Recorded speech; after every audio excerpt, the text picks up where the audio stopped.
আপনি তো true Indian, যে দলই করেন, যে ধর্মই মানেন না। আপনি আপনার দেশের এই সর্বনাশটা চান। এটা করেছে মমতা বন্দ্যোপাধ্যায় এবং তার প্রশাসন। আমরা বলেছি যে এদের নাম কাটতে হবে, সাথে সাথে হিন্দু শরণার্থী এদের নাম তোলার ব্যবস্থা রাখতে হবে। যারা সিটিজেনশিপে আবেদন করবে, আপনাদের দায়িত্ব, আপনারা তার সঙ্গে টেক আপ করবেন, কোর্টে টেক আপ করবেন না ভারত সরকারের সঙ্গে করবেন কি অন্য কি করবেন, আপনাদের দায়িত্ব। কিন্তু আমরা হিন্দু শরণার্থীদের নাম তুলতে হবে এবং অনুপ্রবেশকারীদের একটা যাতে নাম না থাকে আমরা বলেছি। এবং আমাদের তথ্য দিয়েছি যে আইপ্যাক ডিএমদের সাহায্য নিয়ে তারা, ধরুন কারোর পদবী মণ্ডল, কারোর পদবী ইসমাইল খান, কারোর পুরো নাম, তার উত্তর দিনাজপুরে, কোচবিহারে, তার সঙ্গে দক্ষিণ চব্বিশ পরগনা, উত্তর চব্বিশ পরগনা, নদিয়ার লিঙ্ক খুঁজে বের করে তা সেই বাংলাদেশি অবৈধ অনুপ্রবেশকারী তার নাম রাখার চেষ্টা করছে। আমরা কিছু তথ্য অভিযোগ সুনির্দিষ্টভাবে দিয়েছি এবং এই কাজে বিএলওদেরকে বাধ্য করছেন একটা শ্রেণীর বিডিও, মানে এইআরও এবং ডিএমরা। 3 জন ডিএম তো পূর্ব মেদিনীপুরের ডিএম, হুগলির ডিএম এবং পূর্ব বর্ধমানের ডিএম, তারা সরাসরি বিএলওদের কাছ থেকে ওটিপি চেয়েছিলেন। বিএলওরা অভিযোগ করেছেন। আমরা বিএলওদের কনফিডেন্সিয়াল অভিযোগ আজকে জ্ঞানেশ ভারতীর হাতে তুলে দিয়েছি। 3 ডিএম এর বিরুদ্ধে কেন এফআইআর হবে না, আমরা কনফিডেন্সিয়াল, তারা নাম ডিসক্লোজ করতে আমাদের রিকোয়েস্ট না করেছিলেন। পূর্ব মেদিনীপুর, পূর্ব বর্ধমান, হুগলির ডিএম। আমরা দ্বিতীয় পয়েন্টে বলেছি যে এখানে আমাদের মানে ডিও পদমর্যাদার নয়, অনেক সিনিয়র হয়ে গেছে সেই রকম লোক, বিজয় ভারতী থেকে শুরু করে আয়েশা রানী, গোটা ভারতবর্ষে কোথাও নেই, তাদেরকে এখনো ডিও হিসেবে রেখেছে। এটাতে ইলেকশন কমিশন তার অযোগ্যতা প্রমাণ করছে বলে আমরা ওনাদেরকেই বলেছি যে আপনি গোটা ভারতবর্ষে একই নিয়ম, পশ্চিমবঙ্গে কেন এটা মানছেন আপনি। উনি বলেছেন যে সিরিয়াস অ্যাকশন নেব।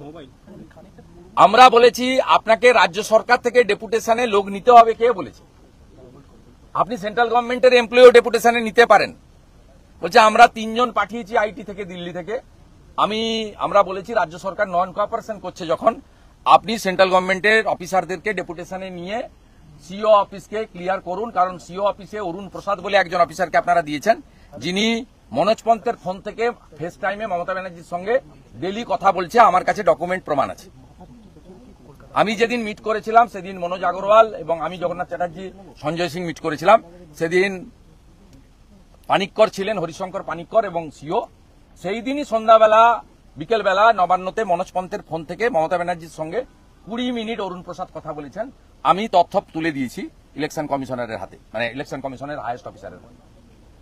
আমরা অভিযোগ করেছি যে আপনারা কেন এদেরকে এত ইন্ডালজেন্স দিচ্ছেন, কি কারণটা কি?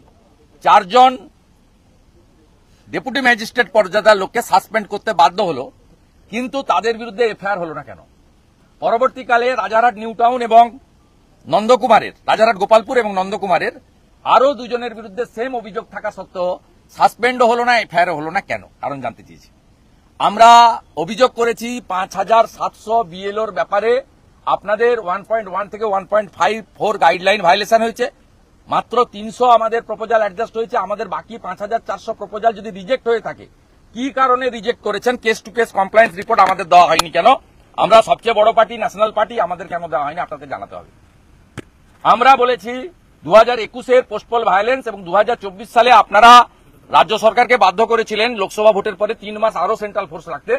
যেহেতু পোস্টপল ভায়োলেন্স 2021 সালে জাস্টিস বিন্দালের নেতৃত্বে 5 মেন জাজেসের কড়া অর্ডার হয়েছিল, 57 পিপল লস দেয়ার লাইফ এবং মগরাহাটে কাউন্টিং সেন্টারে আমাদের ক্যান্ডিডেট আক্রান্ত হন, মারা যান মানস সাহা।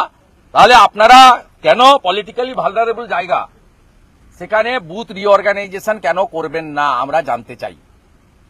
আমরা এই বিষয়গুলো দিয়েছি এবং সম্প্রতি যে বিষয়গুলো আমরা তুলে ধরেছি, বিএলওদের একটা বড় অংশ অত্যন্ত অনেস্টির সঙ্গে কাজ করছেন, কিন্তু এ সেকশন অফ বিএলওস তারা নয় প্রেসারে, নয় পলিটিক্যাল আনুগত্যে বা কিছু চাওয়া পাওয়ার লোভে তারা তৃণমূল কংগ্রেসকে এবং আইপ্যাকের সঙ্গে মিলে কাজ করছে।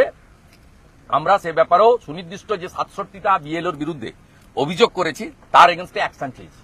কেন এখনো অ্যাকশন হবে না? বিহারে যদি 55 জন জেলে থাকতে পারে, 432 জনের নামে এফআইআর হতে পারে, আমাদের 67 জন বিএলওর নামে সংখ্যাটা খুবই ছোট। ম্যাক্সিমাম বিএলও অনেস্টি নিয়ে কাজ করছেন। আবার রিপিট করছি, তারাই আমাদের ইনফরমেশন দিচ্ছেন, তারা বাঁচতে চাইছেন এবং মমতা বন্দ্যোপাধ্যায় বিএলওদের উপর নির্যাতন করছেন। কেন ইলেকশন কমিশন চুপ করে বসে দেখছে? সংবিধানে 324 থেকে 329 ফুল পাওয়ার দিয়ে গেছে। আপনারা রেমুনারেশন বাড়িয়েছেন, ফিনান্সে ফাইল পড়ে আছে, বিএলওরা এনহেন্স রেমুনারেশন পাননি। বিহার সরকার 4 মাসের জন্য 1000 ডাটা এন্ট্রি অপারেটর দিয়েছেন। অন্য স্টেটগুলো আমি জিজ্ঞেস করলাম কেমন চলছে, বললো no complain, all state government are cooperating with us, পুরো সহযোগিতা করছে, অনলি দিস বেঙ্গল। আমাদের বক্তব্য 1000 ডাটা এন্ট্রি অপারেটর 4 মাসের জন্য নিয়োগ, এসআইআর প্রায় শেষ হতে যাচ্ছে, 4 December is knocking the door, কিন্তু এখনো পর্যন্ত ফিনান্সে ফাইল ফেলে রেখেছে। কি সাহসে? সাংবিধানিক বডিকে সাহায্য করতে এরা বাধ্য। এরকম হাজারো অভিযোগ আছে। বাকি ডিটেলস মিস্টার শিশির বাজোরিয়া, মিস্টার জগন্নাথ চ্যাটার্জি তারা মিডিয়া গ্রুপে দিয়ে দেবেন, সেখান থেকে বাকিটা কালেক্ট করে নেবেন। আমরা ওভারঅল মিটিং করেছি, আমরা মিটিং এ স্যাটিসফাইড বলবো না, আমরা অ্যাকশন চাই, উই ওয়ান্ট অ্যাকশন। গতকালকে আমরা লফুল কথা বলেছি, আমরা ওনাদের পাওয়ার কেন এক্সারসাইজ হচ্ছে না বলেছি, ডকুমেন্ট এভিডেন্সের উপরে বলেছি। আমরা এবারে ছাড়বো না, পশ্চিমবঙ্গে মমতা ব্যানার্জিকে কিছু বেআইনি কাজ করতে দেব না, দশকর্মা ভান্ডার বানাতে দেব না।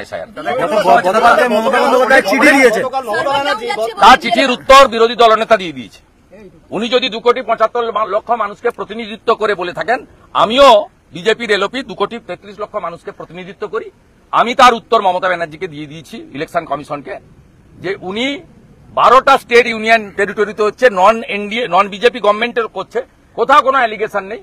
এবং বিএলওদের মানসিক চাপ যন্ত্রণা যদি কেউ দিয়ে থাকেন মমতা ব্যানার্জি, 1 অ্যাডিশনাল রেমুনারেশনের ফাইল আটকে রেখেছেন, 2 ডাটা এন্ট্রি, যেটা নিয়েই বিএলওরা বারবার বলছে টিভিতে যে ফর্ম দেওয়া জমা নেওয়াটা আমাদের কাছে হেডেক নয়, হেডেকটা হচ্ছে এন্ট্রি। তা এর জন্য তো মমতা ব্যানার্জি দায়ী, কারণ তিনি 1000 ডাটা এন্ট্রি অপারেটর দেননি, ফাইল ফিনান্সে 2 মাস হলে পড়ে আছে, কিন্তু দায়ী মমতা বন্দ্যোপাধ্যায়।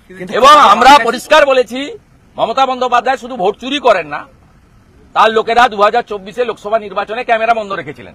7 দফাতে প্রত্যেক দফায় 4000 করে ক্যামেরা বন্ধ রেখে মৃত ভুয়া ভোটার ভোট দিয়েছেন। 7 দফার সুযোগ নিয়ে মালদায় যে ভোট দিয়েছে, কোচবিহারে সে ভোট দিয়েছে, কোচবিহারে যে ভোট দিয়েছে, কলকাতায় সে ভোট দিয়েছে, সে আবার ডায়মন্ড হারবারে গিয়ে ভোট দিয়েছে। মমতা ব্যানার্জি চিঠির উত্তর এলওপি দিয়ে দিয়েছে। মমতা ব্যানার্জিকে নিয়ে এত কথা বলার কোনো দরকার নেই। উনি ডাউন যাচ্ছে কেন, তার উত্তর টেকনিক্যাল লোকরা বলবে। আমরা সেই কারণে বলেছি যে ইলেকশন কমিশন তার নিজস্ব সেটআপ তৈরি করুক, কোথাও লেখা নেই স্টেট গভর্নমেন্ট থেকে কর্মী নিতে হবে। অনেক বিএলও মারা গিয়েছে, 2জন বিএলও মারা গেছেন, একটা অভিযোগ হচ্ছে চাপ এসে গেছে এসআইআর এর, এত চাপ। কে মারা গেছে? 2জন বিএলও তো মারা গেছেন। আগের বার যেটা মারা গেছে তো আমি জেনেছি জয়েন্ট ভিডিওর জন্য মারা গেছে, মমতা ব্যানার্জি। উত্তরবঙ্গে একজন মারা গিয়েছেন কে? পরশুদিন।